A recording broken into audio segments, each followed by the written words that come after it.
数字媒体高度发达的今天，一段看似普通的视频，往往能够在短时间内引发巨大的社会反响。本次事件的起点，正是某门店员工处理宣传物料时拍摄的一段短视频。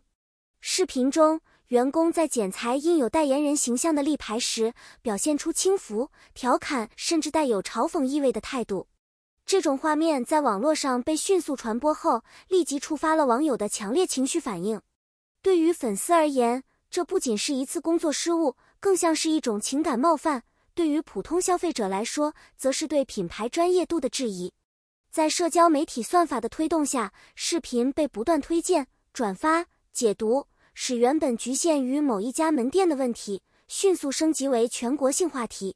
这种信息裂变现象，正是当代舆论环境中最具破坏力的力量之一。从制度层面来看，品牌与艺人的合作已经正式结束，相关物料的回收和处理原本属于正常商业流程的一部分。然而，真正的问题并不在于是否销毁，而在于如何销毁。许多企业在合作期间投入大量资源进行宣传，却在合作结束后放松管理，认为项目已经完成，不再需要精细化运作。这种思维模式使得后期管理成为盲区。正是在这种管理真空中，员工的个人行为缺乏有效约束，最终导致不当行为被公开放大，形成系统性风险。这也暴露出企业在流程设计与监督机制上的不足。在危机事件中，公众往往更关注态度而非结果。视频中的员工之所以引发巨大争议，并非因为他在执行任务，而是因为他在执行过程中表现出的轻慢与不尊重。在娱乐产业生态中，艺人形象不仅是个人资产，更承载着粉丝群体的情感寄托。当这种形象被随意对待时，粉丝会产生强烈的被伤害感。这种情绪一旦被点燃，便很难通过简单解释消除。因此，态度失控往往比操作失误本身更具破坏力。事件曝光后，社交平台迅速形成情绪共振，愤怒、失望、不满等情绪不断叠加，推动话题持续发酵。自媒体、营销号、粉丝站纷纷参与讨论，使信息不断被再加工。在这种环境下，理性声音往往被淹没，极端观点更容易获得关注。品牌一旦被贴上负面标签，就会陷入解释无效的困境。网络舆论的本质是情绪与信息的混合体。企业若缺乏对这一机制的认知，就很难有效应对危机。面对压力，品牌方选择迅速发布正式声明，表达歉意并承认管理问题。这种先道歉后解释的策略是现代危机公关中的基本原则。声明中强调对艺人专业精神的认可，试图重建情感连接，同时向粉丝与消费者致歉，体现企业的责任意识。这种多层次沟通方式有助于缓解冲突。然而，公众并不会只看声明文字，更关注后续行动。因此，道歉只是危机处理的起点，而非终点。品牌宣布关闭涉事门店，被视为一次高强度问责行为。这不仅是对事件的回应，也是对内部员工的一种警示。同时，企业承诺加强培训，优化流程，强化监督。这意味着管理层已经意识到问题并非个案，而是系统性风险。真正有效的整改需要从招聘、培训、考核、监督等多个环节入手，形成闭环管理，否则类似问题仍可能反复出现。品牌形象的修复绝不是一两次公关活动可以完成的。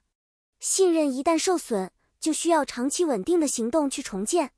企业需要在服务质量、员工素养、社会责任等方面持续投入，用实际表现赢回公众认可。同时，还要保持信息透明，避免再次引发误解。在这个过程中，时间与诚意缺一不可。只有坚持长期主义，才能真正走出阴影。明星代言的本质，并不仅是流量交换，更是一种价值共建。艺人的形象、气质与社会影响力会深刻影响品牌定位。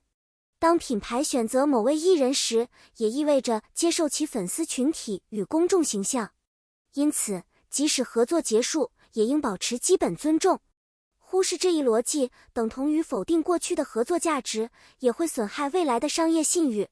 围绕 Coty Coffee 与王一博的这场争议，表面上看似是一次偶发的管理失误，但从更宏观的角度来看，它实际上折射出整个商业代言与品牌运营行业中长期存在的结构性问题。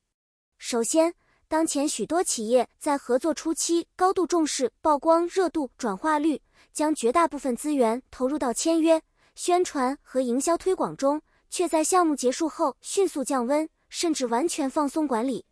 收尾阶段被视为无关紧要的附属环节，这正是风险滋生的温床。一旦缺乏明确规范与监督机制，基层员工的个人行为就可能演变为企业层面的危机。其次，这一事件也暴露出部分品牌内部文化建设的薄弱。员工在处理代言物料时表现出的轻佻态度，并非一朝一夕形成，而往往源于企业长期忽视职业素养与价值观培训。当员工缺乏对品牌责任的认同感时，就容易将工作视为例行公事，甚至带着娱乐化、消极化的心态对待。再者，从行业层面来看，目前关于后合作管理的制度标准仍然较为模糊，许多企业缺乏统一规范，更多依赖内部经验操作，缺少系统化流程设计。一旦人员流动或管理松懈，就容易出现执行偏差。因此，这次事件对整个行业而言，是一次极具警示意义的提醒。真正专业的品牌运营，不仅体现在合作高峰期的光鲜亮丽，更体现在合作结束后的细节处理。未来，行业急需建立更加成熟的后合作管理体系，将回收、销毁、存档等流程标准化、透明化、责任化，才能从根本上降低类似危机的发生概率。任何一次舆论风波最终都会过去，但留下的影响却可能持续多年。这场争议已经超越了一次普通商业纠纷的范畴，逐渐演变为公众对企业责任、行业道德与商业文明的深度审视。首先，从公众心理角度来看，人们真正关心的并不是谁犯了错，而是错误是否会被认真对待。简单的道歉声明无法长期维系信任，只有持续稳定的行为改变，才能让公众重新建立安全感。换言之，社会已经不再满足于态度正确，而是期待行动兑现。其次，对品牌自身而言，这次事件既是危机，也是重塑形象的重要窗口期。